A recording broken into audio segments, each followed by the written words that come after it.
It was one of those rare family dinners where everyone actually showed up. My parents, my sister and her husband, my cousins, and my Uncle Jake, who was already 2 beers deep by the time appetizers hit the table. He'd always been the loud, joking type, but tonight his laughter was too sharp, his voice a little too loud. I figured he was just letting off steam. Family gatherings tend to have that effect on people. We were halfway through dessert when it started. Uncle Jake raised his glass, sloshing a bit of wine onto the tablecloth, and announced, "To family secrets."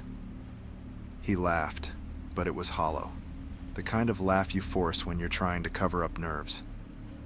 We all chuckled awkwardly, assuming it was one of his bad jokes, and tried to steer the conversation back to lighter topics, but he wouldn't let it go. No, really," he said, his voice suddenly serious. "We all have them, right? Stuff we keep buried, but sometimes they don't stay buried." He looked around the table, his gaze lingering on my mom, then my dad.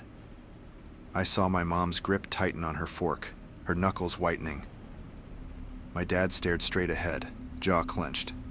"Jake, maybe it's time to call it a night," my mom said, her voice tight, but Jake waved her off, grinning. "Oh, come on, Judy. Don't pretend like you don't know what I'm talking about." He leaned forward, his eyes glassy but sharp. "I've been carrying this for years, and I'm sick of it. They deserve to know." "Jake," my dad said, his voice low and threatening. "Don't." But the damage was done. The room went silent, the tension so thick it felt like the air had been sucked out. Jake leaned back in his chair, taking a long, dramatic sip of wine before slamming the glass down on the table. "Fine," he said. "I'll say it.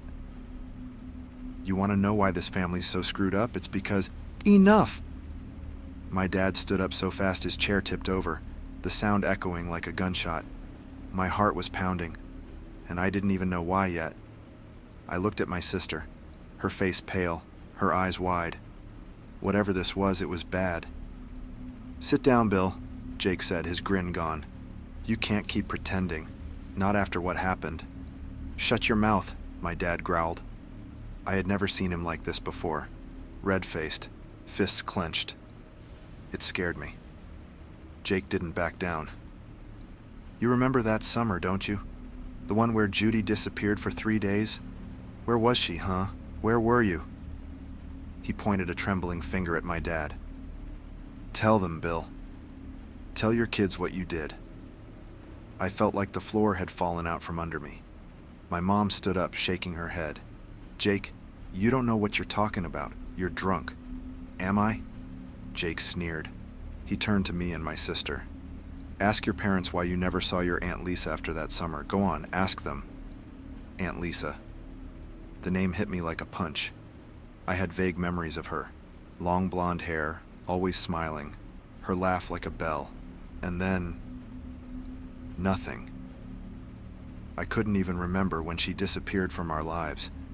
I had always assumed she'd just moved away, lost touch like so many family members do. "Stop it," my mom said, her voice cracking. Tears were streaming down her face now. "Please, Jake." But Jake was relentless. "They buried her. Right out there, behind the old oak tree. You remember, don't you, Judy? You were there." I couldn't breathe. I looked at my dad, hoping he'd laugh it off, call Jake a liar, say something to make it all go away. But he didn't. He just stood there staring at the table, his face a mask of guilt. "Is it true?" I whispered, my voice barely audible. "Dad? Mom?" Neither of them answered. My sister stood up, her chair scraping loudly against the floor. "What the hell is going on?" she demanded.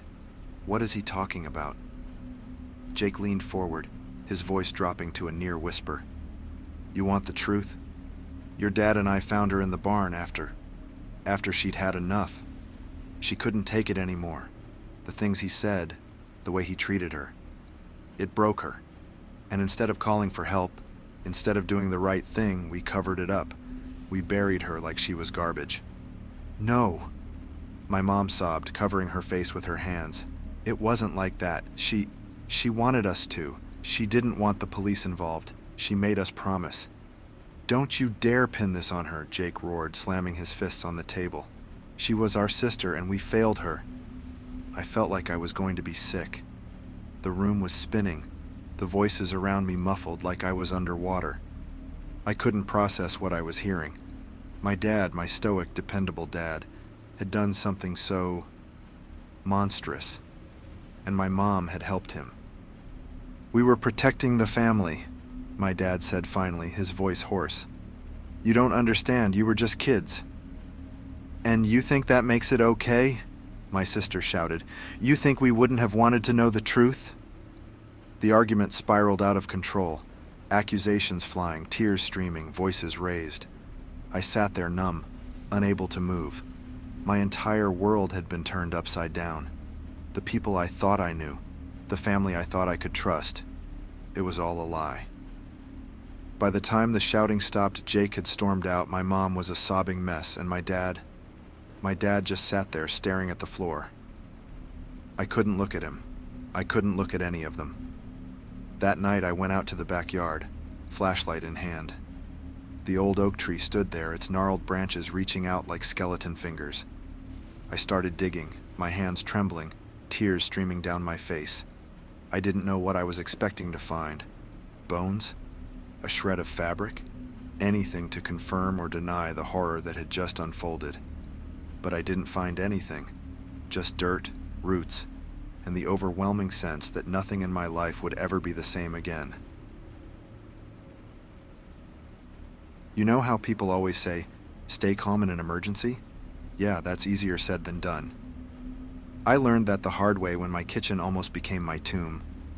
It was supposed to be a quiet night. I'd invited a few friends over for dinner. Nothing fancy, just spaghetti and garlic bread. I don't know why I thought I could multitask in the kitchen. I was trying to brown the meat, stir the sauce, butter the bread, and chat with my friends all at once. Big mistake. It started with the oil. I'd left a pan of it heating on the stove while I went to grab something from the pantry. Honestly, I don't even remember what I was looking for. Spices, maybe. Anyway, I got distracted by a joke someone made in the living room. By the time I turned back, there was this weird glow coming from the kitchen. The pan, the oil, it was on fire. Panic hit me like a slap to the face. I froze for a second, just staring at the flames licking up the sides of the pan. They were bigger than I expected, roaring like they had a life of their own. I grabbed the pan handle without thinking, and that was my second big mistake. The heat seared through the towel I'd wrapped around my hand, and I dropped the pan. It hit the floor, and suddenly the fire wasn't just on the stove. It was everywhere. I screamed, and my friends came running. One of them yelled, "Get water!" But I remembered enough from some safety video years ago to know that was a death sentence. Water and grease fires don't mix. They explode. My mind was racing, trying to remember what to do. Baking soda? A fire extinguisher? Did I even have a fire extinguisher? The smoke alarm started blaring, and the room filled with thick black smoke. My eyes were watering, and it was getting hard to breathe. The fire was spreading fast, crawling up the cabinets and onto the counter. The curtains above the sink caught next, sending flaming bits of fabric floating down like deadly confetti. "Get out!" I shouted, coughing as the smoke clawed at my throat. "Everyone out!" But here's the thing. They couldn't. The fire had spread to the doorway, and the only other way out was through the garage, which was locked. One of my friends tried to grab the doorknob, but it was already too hot to touch. He pulled his hand back with a hiss of pain. We were trapped. My brain was screaming at me to think, but it felt like all the oxygen had been sucked out of the room, out of my body. I remembered seeing a fire blanket in one of the drawers. Or maybe it was under the sink. I dropped to my hands and knees, crawling through the thickening smoke. My heart pounding so hard it felt like it was going to break through my chest.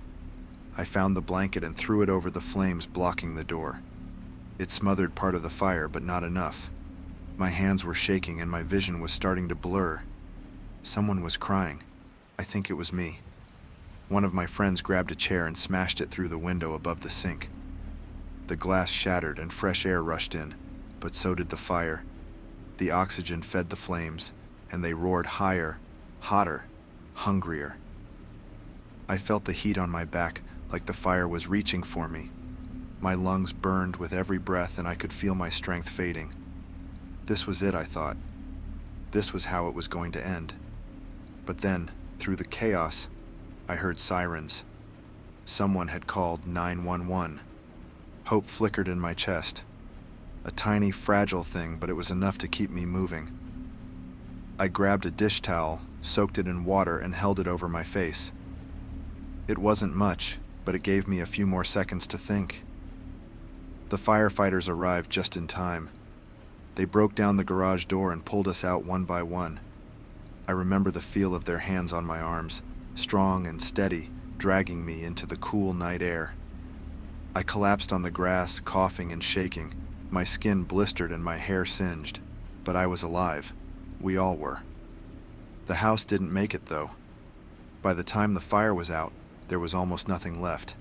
I stood there, wrapped in a scratchy blanket, watching the last embers die out, feeling a strange mix of relief and loss. My home was gone, but we'd escaped. Barely. I haven't cooked since that night. Just the thought of turning on a stove makes my hands shake. I keep a fire extinguisher in every room now, and I double-check every lock, every exit, every window. People say it was an accident, that I couldn't have known, but I can't help feeling like I failed. Like I should have been smarter, faster, better prepared. Sometimes I still hear the crackling of the flames in my dreams. I wake up choking on phantom smoke, my heart racing like I'm still trapped. It's been months, but the fear doesn't go away. Maybe it never will. You know how family reunions can be awkward? Well, imagine one where you're not even sure the person showing up is actually family. That's what happened to me last summer, and honestly, I still haven't fully wrapped my head around it. It was a Saturday afternoon, one of those lazy days where you don't plan on doing much except binge-watching TV and eating takeout. I was sitting on the couch, half asleep, when the doorbell rang. At first I ignored it, thinking it was probably a delivery for one of my neighbors. But then it rang again, and again. Reluctantly, I got up to see who it was. Standing on my porch was a man who looked to be in his late 40s. He was dressed casually, jeans, a button-down shirt, a baseball cap. But something about him felt off. He smiled when I opened the door, but it didn't reach his eyes. "Hey there," he said, his voice warm but unfamiliar. "You're Emily, right?" I nodded, already feeling uneasy. "Yeah, who are you?" He chuckled like I'd asked a silly question. "I'm your cousin Mark. You probably don't remember me, it's been years. I was just passing through town and thought I'd stop by." Cousin? My mind raced. I didn't have a cousin Mark, at least not one I'd ever heard of. My family wasn't huge, and I was pretty sure I knew everyone, even the distant relatives. But he said it so casually, like it was the most normal thing in the world. I think you might have the wrong house," I said, trying to sound polite but firm. His smile faltered for a split second before returning. "Oh no, this is definitely the right place. I spoke to your dad a few weeks ago. He said it'd be fine if I stopped by." That caught me off guard. My dad? He'd never mentioned anything about a cousin visiting. And why wouldn't Mark call ahead himself? The whole thing didn't make sense. "Okay, well, my dad didn't tell me anything about this," I said, gripping the door tighter. "Maybe you should call him and sort it out." Mark's expression darkened, just for a moment, but it was enough to send a chill down my spine. "No need for that," he said quickly. "I'm already here. Mind if I come in?" I did mind. Everything about this felt wrong, but I didn't know how to say no without escalating things. Before I could decide, he pushed past me into the house, looking around like he owned the place. "Nice place you've got here," he said, wandering into the living room. "Cozy?" I stood there, frozen. My instincts were screaming at me to do something, anything, but I couldn't think straight. He sat down on the couch, completely at ease, and started asking questions. "So, how's work? Still doing that graphic design thing?" That stopped me cold. How did he know that? I hadn't mentioned my job to anyone outside my immediate family. My heart started pounding, and I forced myself to stay calm. "Yeah," I said slowly, watching his every move. "How do you know that?" He laughed, a little too loud. "Your dad mentioned it. We talked for a while, caught up on everything." I didn't buy it. My dad wasn't the type to share personal details with people, especially not someone I'd never heard of. I pulled out my phone and texted him, keeping the conversation going to buy time. "So, where are you staying?" I asked, trying to sound casual. "Nowhere yet," he said. "Figured I'd crash here for a night or two." My stomach dropped. "Here? No, that's not going to work." "Why not?" His tone was sharp now, his smile gone. "We're family." At that moment, my phone buzzed with a reply from my dad. "Who's Mark? I don't know any cousin Mark. Lock the doors and call the police." Panic set in, but I forced myself to stay calm. "You know what? I just remembered. I have plans tonight. A friend's birthday. So I can't have anyone over." Mark's eyes narrowed. "Plans, huh? Funny you didn't mention that before." He stood up, and for a second I thought he was going to leave. But instead he started walking around inspecting my shelves, picking up random items. "This is a nice photo of your parents," he said, holding up a framed picture. "When was it taken?" The question sent shivers down my spine. He was fishing for something, testing me. I needed to get him out of the house, fast. "Look, Mark, I think there's been a misunderstanding," I said, trying to keep my voice steady. "I don't remember you, and my dad doesn't either. So maybe it's best if you leave." He turned to me, his face unreadable. For a long moment he just stared, and the tension in the room was suffocating. Then without a word, he set the photo back down and walked toward the door. "Fine," he said, his tone cold. "I'll leave, but you should really be more welcoming to family." He stepped outside, but before I could close the door, he turned back. "By the way, you should check your locks, not very secure." Then he was gone. I locked the door and every window in the house, shaking so badly I could barely hold the keys. When I checked the security cameras later, I saw him lingering outside for almost an hour before finally walking away. I reported the incident to the police, but they couldn't do much without proof of a crime. My dad and I contacted every relative we could think of, and no one had ever heard of a cousin Mark. To this day, I don't know who he was or what he wanted, but I changed the locks, installed more cameras, and stopped answering the door for anyone I didn't recognize. Whatever he was planning, I wasn't going to give him another chance. So it's Thanksgiving, and we were on our way to my in-laws' house, a couple of hours out of town. It was supposed to be a nice, quiet drive, a chance to catch up, laugh, and maybe sing along to some cheesy holiday songs with the kids. The roads weren't even that busy. Just a few cars here and there, mostly families like us trying to make it in time for turkey. Everything was fine until we hit this long stretch of highway. It was one of those desolate roads with nothing but trees on either side. I was cruising a little over the speed limit, not much, just enough to keep the trip moving, when this black truck came out of nowhere, riding right on my bumper. I mean, right there. At first I thought, okay, maybe they're in a rush, no big deal. I flipped on my blinker, changed lanes, and figured they'd pass. But they didn't. Instead, they swerved into my lane behind me again, closer this time, their headlights practically burning into the back of our car. My wife Emily glanced back and said, "What's their problem?" Her voice was calm, but I could tell she was nervous.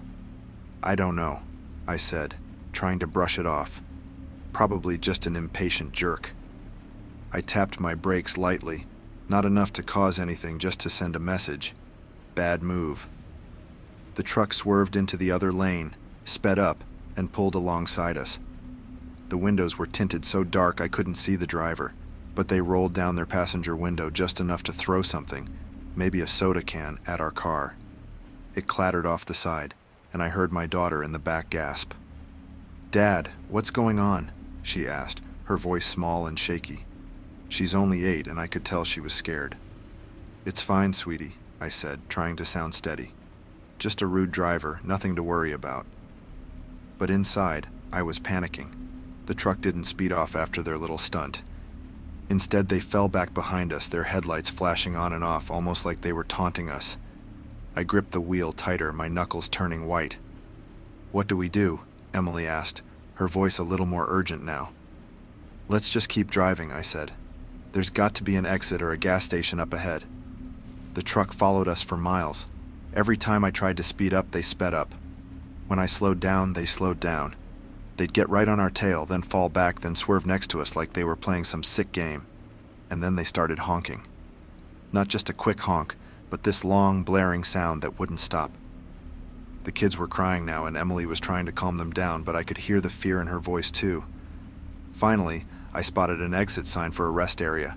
It was one of those places with a gas station, a diner, and a parking lot full of semi-trucks. I figured if we could get off the highway and into a crowded area, maybe they'd back off. I took the exit, and for a moment, it seemed like they weren't going to follow. Relief started to wash over me, but then I saw their headlights in the rearview mirror. They were still there. The rest area was busy, thank God. I pulled into a spot near the gas station, right under the bright lights, and parked. The truck pulled in too, parking a few spaces away. The driver still didn't get out.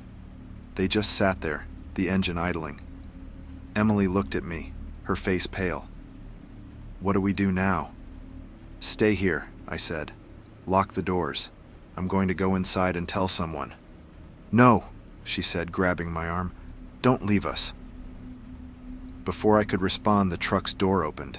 A man stepped out, tall and broad-shouldered, wearing a black hoodie pulled up over his head. He started walking toward us, slow and deliberate. My heart was pounding so hard I could barely think. I rolled down the window just enough to yell, "What do you want?" He didn't answer. He just kept walking, his hands in his pockets. "Call the police," I told Emily, "right now." She fumbled with her phone, her hands shaking so much she could barely unlock it. The man stopped a few feet from our car, staring at me. His face was shadowed by the hoodie, but I could see just enough to tell he was smiling. Not a friendly smile, a twisted, malicious one. And then, as suddenly as it started, it ended. He turned around, walked back to his truck, got in, and drove off. We sat there for a long time, not saying anything, just trying to process what had happened. When the police finally arrived, they took our statement and promised to look into it, but I could tell they didn't think it was a big deal. Just some road rage, they said. Happens all the time. But it wasn't just road rage. It felt personal, targeted, like he wanted to see how far he could push us. And honestly, that's the scariest part. Knowing someone out there gets a thrill out of terrifying families just trying to get to Thanksgiving dinner. I still see his smile in my nightmares, and I haven't taken a road trip since. When we bought that house, I thought we'd finally have a place for memories.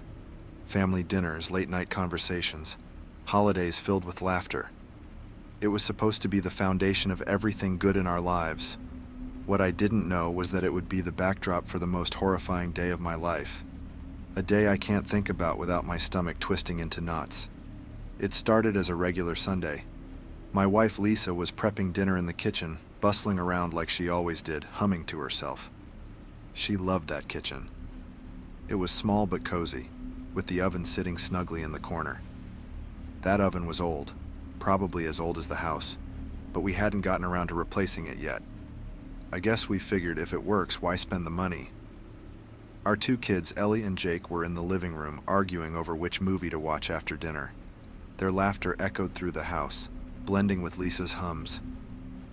I was sitting at the dining table scrolling through my phone, vaguely aware of the smell of garlic and roasting chicken wafting through the air. It was one of those moments where everything felt right, safe even. That all changed in the blink of an eye. It wasn't just a sound, it was a detonation. A deafening boom that felt like it ripped through my chest. For a split second, I couldn't comprehend what had happened. My ears were ringing, my vision blurred. The room seemed to tilt, and I remember falling out of my chair.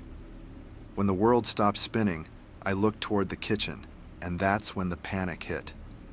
The oven door was gone, blown clean off its hinges. The glass window had shattered, sending jagged shards spraying across the room. Flames licked up the walls, black smoke billowing toward the ceiling, but it was the blood that froze me. Lisa was on the floor, her arms shielding her face, but her legs, God, her legs were torn to shreds. Bits of glass and metal were embedded in her skin, blood pooling around her. Her screams were raw, primal, a sound I can't forget no matter how hard I try. Lisa! I scrambled to my feet, but the floor was slick with oil and water, and I slipped, crashing down again. Dad! Dad! Ellie's voice cut through the chaos, high-pitched and frantic. I turned to see her and Jake standing in the doorway, their faces pale with terror. Get out! I shouted. Take Jake and get outside. But Mom, go! My voice cracked, but they didn't argue. They ran, and I turned my attention back to Lisa. The flames were spreading fast, crawling up the cabinets and across the countertops. The air was thick with smoke, making it hard to breathe, to think. I crawled toward Lisa, grabbing her by the arms. We have to move, I yelled, but she just whimpered, her eyes squeezed shut. The heat was unbearable, singeing the hair on my arms as I tried to drag her toward the door. Every inch was a struggle. Her blood was slick beneath my hands, and the smell, the metallic tang of blood mixed with burning wood and melted plastic, was suffocating. I was halfway to the door when I heard it, a loud crack above me. I looked up just in time to see a chunk of the ceiling give way. It came down hard, grazing my shoulder before crashing onto the floor. Pain shot through me, but I didn't have time to care. I hauled Lisa the rest of the way, adrenaline surging through my veins. The kids were outside, screaming for help, but we live in the middle of nowhere. There's no cell service, and the landline had been dead since the last storm. I yelled for them to stay back, my voice hoarse from the smoke. Once Lisa was out of the house, I collapsed next to her, gasping for air. Her face was pale, her breathing shallow. I ripped off my shirt, using it to try to stop the bleeding in her legs, but the injuries were bad. Too bad. Stay with me, I begged, but her eyes were fluttering closed. I turned to Ellie and Jake. Get to the neighbors, run as fast as you can. They hesitated for a moment, but then they took off down the dirt road, their small figures disappearing into the distance. I sat there with Lisa, my hands shaking, trying to keep pressure on the wounds. The fire roared behind us, and I kept looking back, expecting the whole house to collapse at any moment. It felt like hours before I heard the sound of sirens. The neighbors must have called for help when they saw the smoke. The firefighters arrived first, dousing the flames, while paramedics rushed to us. They loaded Lisa onto a stretcher, but I could tell by the look on their faces that it was bad. I climbed into the ambulance with her, holding her hand the whole way to the hospital. She survived, thank God. But the scars, both the physical ones on her legs and the ones in our minds, are permanent. We lost the house, everything we owned, but nothing mattered as much as the fact that she made it. Barely. Now every time I see an oven, I flinch. The sound of something popping, like a champagne cork or a balloon, makes my heart race. And sometimes, late at night, I wake up in a cold sweat, hearing that boom all over again. It was supposed to be an easygoing Sunday dinner with friends, just a few of us catching up, laughing, sharing some drinks. It was the kind of night where the biggest worry was whether we'd run out of wine before dessert. I never thought I'd spend the evening fighting to save someone's life. Dinner was already underway, and we were about halfway through the meal. It wasn't fancy, just spaghetti, garlic bread, and some salads, but it felt special because everyone had shown up for once. The chatter was loud, the laughter constant. I remember sitting at the head of the table, watching everyone joke and eat, thinking, this is nice. This is exactly what I needed. That's when I noticed Greg. He was sitting across from me, his plate piled high the way he always did. Greg loved food. He was the guy who always went back for seconds, then thirds without shame. Except now, he wasn't eating. His face was red, and he was gripping his throat. At first I thought it was just him being dramatic. He was always a joker, pulling faces or doing impressions. But then his chair scraped back violently, and he stood up, his hands clawing at his neck. He made this horrible gagging sound, and that's when it clicked. Greg wasn't joking. He was choking. The laughter around the table stopped instantly. Everyone froze, looking at each other like, is this really happening? What do we do? Greg, can you talk? I asked, standing up so fast my chair tipped over. He shook his head, his eyes wide and watering. Someone help him, Lisa shouted, her voice high-pitched with panic. I've got it, said Mark, sitting closest to Greg. He jumped up and got behind him, wrapping his arms around Greg's middle. I remember thinking, thank God, Mark knows the Heimlich, but that relief didn't last. Mark yanked upward, once, twice, but nothing happened. Greg's face turned an even deeper shade of red and the gagging stopped altogether. He was silent now, just clutching at his throat like he was trying to pull the blockage out himself. Harder, Mark. Do it harder, Lisa screamed. Mark tried again, but his hand slipped and Greg stumbled forward, collapsing onto the table. Plates and glasses clattered to the floor, the spaghetti sauce smearing across the white tablecloth like blood. He's not breathing, someone yelled. Panic set in like a wave, crashing over all of us.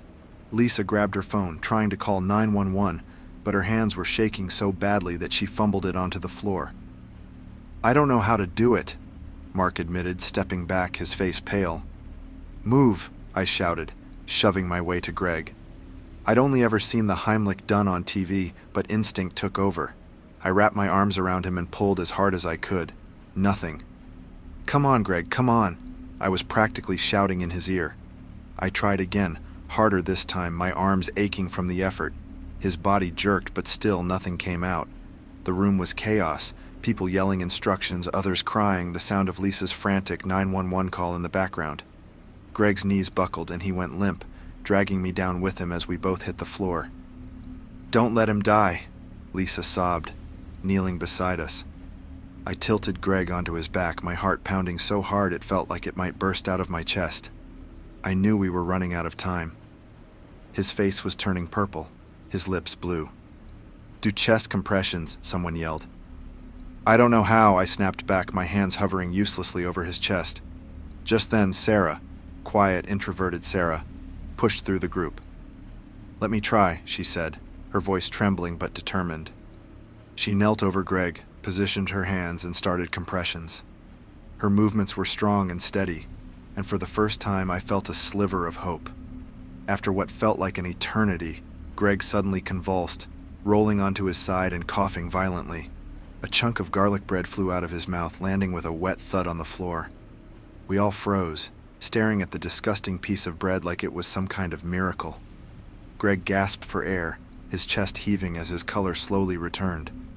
Holy shit, he rasped, his voice hoarse.